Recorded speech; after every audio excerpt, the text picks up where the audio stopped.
संपूर्ण रामायण का बालकांड भाग 2।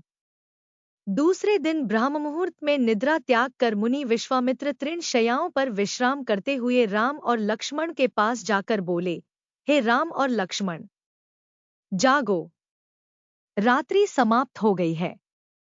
कुछ ही काल में प्राची में भगवान भुवन भास्कर उदित होने वाले हैं। जिस प्रकार वे अंधकार का नाश कर समस्त दिशाओं में प्रकाश फैलाते हैं, उसी प्रकार तुम्हें भी अपने पराक्रम से राक्षसों का विनाश करना है। नित्य कर्म से निवृत्त हो, संध्याउपासना करो, अग्निहोत्रादि से देवताओं को प्रसन्न करो, आलस्य को त्यागो और शीघ्र उठ जाओ, क्योंकि अब सोने का समय नहीं है। गुरु की आज्ञा प्राप्त होते ही दोनों भाइयों ने शय्या त्याग दिया और नित्य कर्म एवं स्नान ध्यान आदि से निवृत्त होकर मुनिवर के साथ गंगा तट की ओर चल दिए। वे गंगा और सरयू के संगम, जहां पर ऋषि मुनियों तथा तपस्वियों के शांत व सुंदर आश्रम बने हुए थे, पर पहुंचे। एक अत्यधिक सुंदर आश्रम को देखकर रामचंद्र ने गुरु विश्वामित्र से पूछा, हे गुरुवर, यह परम रमणीक आश्रम किन महर्षि का निवास स्थान है? राम के प्रश्न के उत्तर में ऋषि विश्वामित्र ने बताया, हे राम, यह एक विशेष आश्रम है। पूर्व काल में कैलाशपति महादेव ने यहाँ घोर तपस्या की थी। संपूर्ण विश्व उनकी तपस्या को देखकर विचलित हो उठा था। उनकी तपस्या से देवराज इंद्र भयभीत हो गए और उन्होंने शंकर जी के तप को भंग करने का निश्चय किया। इस कार्य के लिए उन्होंने कामदेव को नियुक्त कर दिया। भगवान शिव पर कामदेव ने एक के बाद एक कई बाण छोड़े, जिससे उनकी तपस्या में बाधा पड़ी। क्रुद्ध होकर महादेव ने अपना तीसरा नेत्र खोल दिया। उस तीसरे नेत्र की तेजोमयी ज्वाला से जलकर कामदेव भस्म हो गए। देवता होने के कारण कामदेव की मृत्यु नहीं हुई, केवल शरीर ही नष्ट हुआ। इस प्रकार अंग नष्ट हो जाने के कारण उसका नाम अनंग हो गया और इस स्थान का नाम अंगदेश पड़ गया।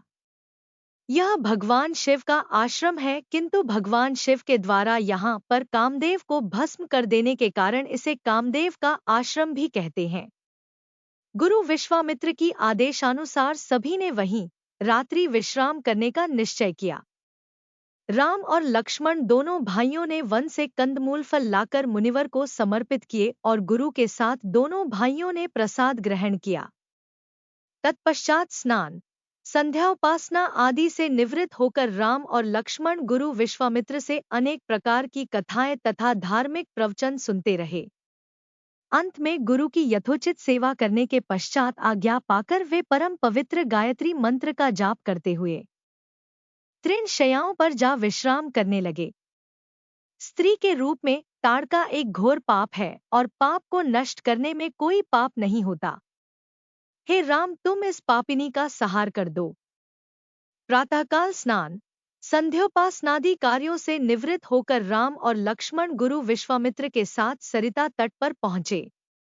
एक वनवासी मुनि ने विश्वामित्र के साथ दो सुकुमार बालकों को देखा तथा उनका परिचय प्राप्त कर वे एक छोटी सी सुंदर नौका ले आए और विश्वामित्र से बोले, हे मुनिराज, आप इन राजकुमारों के साथ इस नौका पर बैठकर सरिता पार कर लीजिए। विश्वामित्र जी ने उस मुनि को धन्यवाद दिया और राम तथा लक्ष्मण के साथ नौका पर सवार हो गए। इस प्रकार वे सागर से मिलन की आतुरता में कलकलनाथ के साथ दौड़ती जा रही उस नदी को पार कर गए। नदी के उस पार एक भयानक वन था। इस वन को देखकर राम बोले, गुरुदेव, यह वन तो बड़ा भयंकर है। सभी ओर से सिंह, व्याघ्र आदि हिंसक पशुओं के दहाड़ने और हाथियों के चिंघाड़ने की ध्वनि आ रही है। जंगली सुअर, भालू, वन भैंसे आदि वन्य प्राणी भ्रमण करते दृष्टिगत हो रहे हैं। वृक्षों की सघनता के कारण सूर्य का प्रकाश इस वन के भीतर घुसने का साहस नहीं कर पा रहा है और इसी कारणवश चारों ओर अंधकार हो रहा है। इस अति दुर्गम वन का क्या नाम है?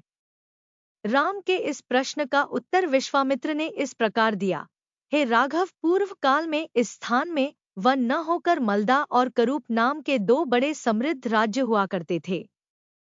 दोनों ही राज्य ऊंची ऊंची अट्टालिकाओं, वीथिकाओं तथा सुंदर पथों से सुशोभित थे तथा धनधान्य और समृद्धि से परिपूर्ण थे। दूर दूर के व्यापारी यहाँ पर व्यापार करने आया करते थे। किंतु ताड़का नामक एक यक्ष कन्या ने उन दोनों राज्यों का विनाश कर दिया। ऋषि विश्वामित्र ने आगे बताया, ताड़का कोई साधारण स्त्री न होकर सुंद नाम के राक्षस की पत्नी और मारीच नामक राक्षस की माता है।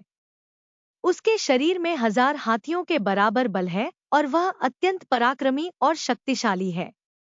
इस प्रदेश को नष्ट करने के पश्चात ताड़का ने अपने पुत्र मारीच के साथ मिलकर यहाँ के समस्त निवासियों को मारकर खा डाला। अब उनके भय से यहाँ 2-2 कोस दूर तक किसी मनुष्य की परछाई भी दिखाई नहीं देती। भूलवश यदि कोई यहाँ आ भी जाए तो जीवित नहीं लौट पाता। उसी ताड़का का संहार करने के लिए ही मैं तुम्हें यहाँ लाया हूँ। राम ने आश्चर्य से पूछा, गुरुदेव, स्त्रियां तो कोमल और दुर्बल होती है, फिर ताड़का में 1000 हाथियों का बल कैसे आ गया? ऐसा प्रतीत होता है कि अवश्य कुछ न कुछ रहस्य है। विश्वामित्र बोले, वत्स, तुम्हारा कथन सत्य है और वास्तव में इसके पीछे एक रहस्य है। सुकेतु नाम का एक अत्यंत बलवान यक्ष था। वह संतानहीन था। अतः संतान प्राप्ति के उद्देश्य से उसने ब्रह्मा जी की कठोर तपस्या की। उसकी तपस्या से प्रसन्न होकर ब्रह्मा जी ने उसे संतान होने का वरदान दे दिया। परिणामस्वरूप ताड़का का जन्म हुआ। सुकेतु के द्वारा ताड़का के अत्यंत बली होने का वर मांगने पर ब्रह्मा जी ने उसके शरीर में 1000 हाथियों का बल दे दिया। विवाह योग्य आयु होने पर सुकेतु ने ताड़का का विवाह सुंद नामक राक्षस से कर दिया और उससे मारीच का जन्म हुआ। मारीच भी अपनी माता के समान बलवान और पराक्रमी था। वह सुंद राक्षस का पुत्र होकर भी स्वयं राक्षस नहीं था, किंतु बाल्यकाल में वह बहुत उपद्रवी था। ऋषि मुनियों को अकारण कष्ट दिया करता था। उसके उपद्रवों से त्रस्त होकर एक दिन अगस्त्य मुनि ने उसे राक्षस हो जाने का शाप दे दिया। अपने पुत्र के राक्षस गति प्राप्त हो जाने से सुंद अत्यंत क्रोधित हो गया और अगस्त्य ऋषि को मारने दौड़ा। इस पर अगस्त्य ऋषि ने शाप देकर सुंद को तत्काल भस्म कर दिया। अपने पति की मृत्यु का बदला लेने के लिए ताड़का भी अगस्त्य ऋषि पर झपटी। इस पर अगस्त्य ऋषि ने शाप देकर ताड़का के सौंदर्य को नष्ट कर दिया और वह अत्यंत कुरूप हो गई। अपनी कुरूपता को देखकर और अपने पति की मृत्यु का बदला लेने के लिए ताड़का ने अगस्त्य मुनि के आश्रम को नष्ट करने का संकल्प किया है। अतः हे राम, मैं तुम्हें आज्ञा देता हूँ कि तुम ताड़का का वध करो। तुम्हारे अतिरिक्त इसका वध कोई भी नहीं कर सकता। अपने मन से यह विचार निकाल दो कि यह स्त्री है और स्त्री का वध मैं कैसे करूं। स्त्री के रूप में यह एक घोर पाप है और पाप को नष्ट करने में कोई पाप नहीं होता। समस्त संशय को त्याग कर मेरी आज्ञा से तुम इस पापिनी का संहार कर दो। राम ने कहा, गुरुदेव, आपकी आज्ञा मुझे शिरोधार्य है। समस्त मानवों के कल्याण के लिए मैं अवश्य ही ताड़का का वध करूंगा। इतना कहकर राम ने अपने धनुष पर बाण रखकर उसकी प्रत्यंचा को कान तक खींचकर भयंकर टंकार किया। टंकार से उत्पन्न ध्वनि से समस्त वन प्रांत गुंजायमान हो उठा। वन्य प्राणी भयभीत होकर इधर उधर भागने लगे। इस प्रकार की अप्रत्याशित खलबली मची देखकर ताड़का क्रोध से भर उठी। धनुष ताने राम को देखते ही इस विचार से कि कोई अपरिचित कुमार उसके साम्राज्य पर आधिपत्य करना चाहता है, वह क्रोध से पागल हो गई। राम पर आक्रमण करने के लिए वह तीव्र गति से उन पर झपटी। ताड़का को अपनी ओर आते देखकर राम ने लक्ष्मण से कहा, हे सौमित्र, ताड़ के वृक्ष जैसी विशाल और विकराल मुख वाली इस राक्षसी का शरीर कितना कुरूप है। इसकी मुख मुद्रा देखकर ही प्रतीत होता है कि यह बड़ी हिंसक है और निरीह प्राणियों की हत्या करके उनका रक्तपान करने में इसे बहुत आनंद आता होगा। तुम एक तरफ सावधान होकर खड़े हो जाओ और देखो कि कैसे इसे मैं अभी यमलोक भेजता हूँ। विकराल देहधारिणी ताड़का अपने बड़े बड़े दांत चमकाती भुजाओं को फैलाए हुए द्रुतगामी बिजली की तरह राम और लक्ष्मण पर अत्यंत तीव्रता के साथ झपटी। राम इस भयंकर आक्रमण के लिए पहले से ही तत्पर थे। उन्होंने तीक्ष्ण बाण चलाकर उसके हृदय को छलनी कर दिया। उसके वक्षस्थल से गर्म गर्म रक्त की धारा प्रवाहित हो उठी। वह आक्रमण करने के लिए पुनः टूट पड़े, इससे पूर्व ही राम ने एक और बाण चला दिया जो सीधे उसके वक्ष में जाकर लगा। वह पीड़ा से चीखती हुई चक्कर खाकर भूमि पर गिर पड़ी और अगले ही क्षण उसके प्राण पखेरु उड़ गए। राम के इस रण कौशल और ताड़का की मृत्यु से ऋषि विश्वामित्र अत्यंत प्रसन्न हुए। उनके मुख से रामचंद्र के लिए आशीर्वचन निकलने लगे।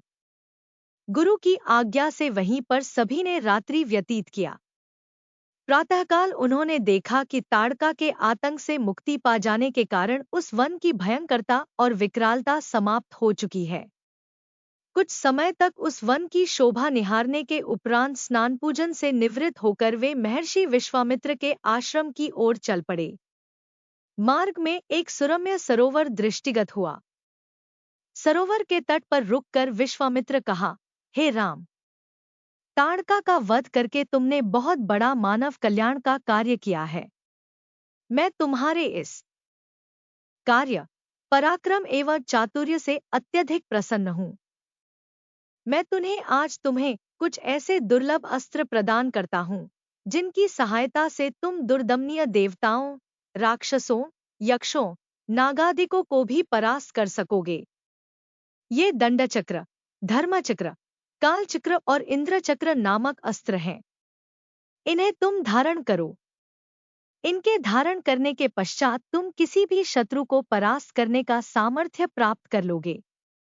इनके अतिरिक्त मैं तुम्हें विद्युत निर्मित वज्रास्त्र, शिव जी का शूल, ब्रह्मशिर, एशिक और समस्त अस्त्रों से अधिक शक्तिशाली ब्रह्मास्त्र देता हूँ।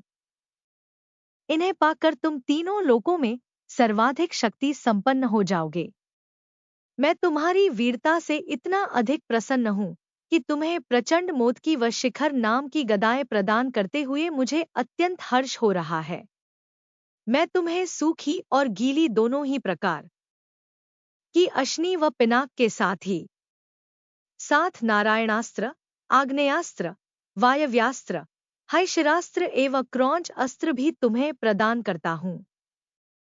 अस्त्रों के अतिरिक्त मैं तुम्हें कुछ पाश भी देता हूँ, जिनमें धर्मपाश, कालपाश एवं वरुणपाश मुख्य हैं।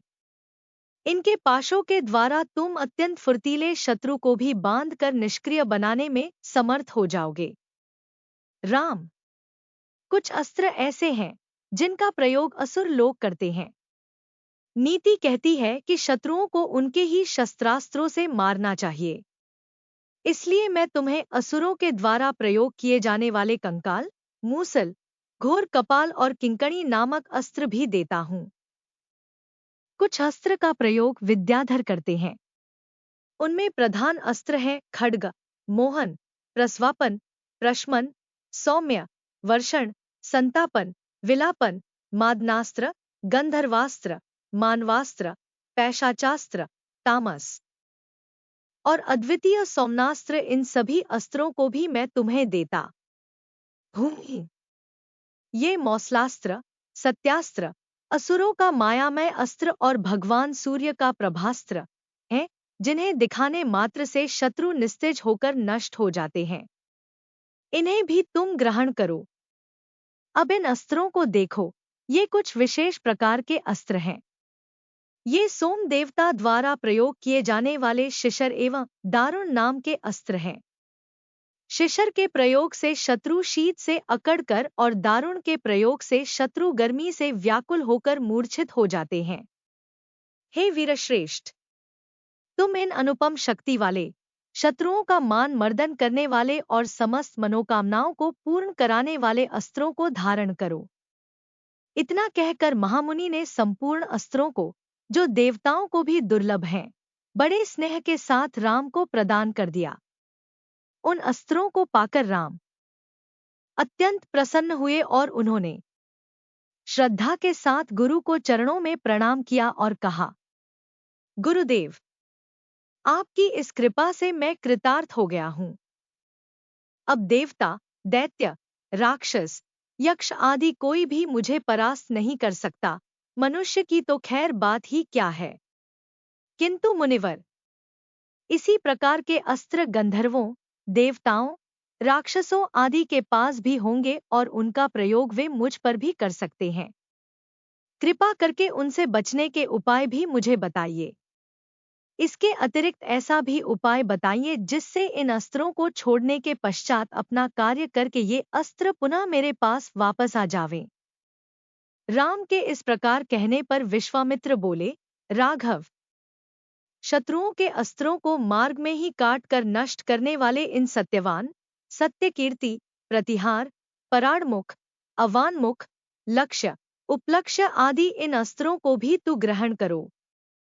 इन अस्त्रों को देने के बाद गुरु विश्वामित्र ने राम को वे विधियां भी बताईं जिनके द्वारा प्रयोग किए हुए अस्त्र वापस आ जाते हैं। चलते चलते वे वन के अंधकार से निकलकर ऐसे स्थान पर पहुंचे जो भगवान भास्कर के दिव्य प्रकाश से आलोकित हो रहा था और सामने नाना प्रकार के सुंदर वृक्ष, मनोरम उपत्यका एवं मनोमुग्धकारी दृश्य दिखाई दे रहे थे। रामचंद्र ने विश्वामित्र से पूछा, हे मुनिराज, सामने पर्वत की सुंदर उपत्यकाओं में हरे हरे वृक्षों की जो लुभावनी पंक्तियां दृष्टिगत हो रही हैं, उनके पीछे ऐसा प्रतीत होता है कि जैसे कोई आश्रम है। क्या वास्तव में ऐसा है या यह मेरी कल्पना मात्र है? वहां सुंदर सुंदर मधुरभाषी पक्षियों के झुंड भी दिखाई दे रहे हैं, जिससे प्रतीत होता है कि मेरी कल्पना निराधार नहीं है। दोस्तों, कथा अच्छी लगी हो तो चैनल को सब्सक्राइब, लाइक एवं शेयर कर दे जिससे रामायण के आगे के भाग आते ही आपको नोटिफिकेशन मिल जाएगा। दोस्तों, संपूर्ण महाभारत एवं रामायण के भाग के लिंक डिस्क्रिप्शन में मिल जाएंगे। धन्यवाद।